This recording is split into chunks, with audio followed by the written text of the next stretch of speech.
Numero kan mga orig na tinatamaan ng ASF sa Camarines Sur, padagos na nagbababa.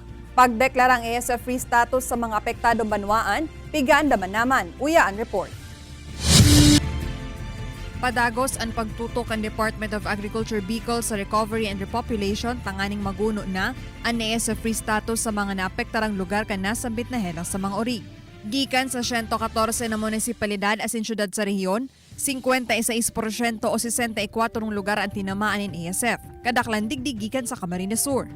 Sa ibong kaini nasa downtrend na o nagdidikit na subot ang kaso ng ASF sa rehiyon. Kan Enero ngunyang taon, igwang 73 na kaso na irehistro. Alagad ngunyang Hunyo, Mayo nang naitala na bagong kaso. Ini resulta subuot kan pag-arestar sa mga nagbabayang karning orig na mayong magkakanigong dokumento, pinaorog na biosafety asin pagtabang kan LGU sa pagtaw indemnification fee.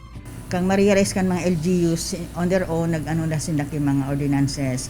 Then they restrict yung paglaog kang mga biyaheros. Alagad sa presente, Mayo pang nagdedeklarang ASF free huli tapadagos pa ang pagbisto sa mga lugar na tapos na sa environmental swabbing. En kaso mang aprobahan ang sarong lugar, tatauwang tulong orig ang mga paraoma asin aatamano nin 40 dias na imomonitor ang test-itest.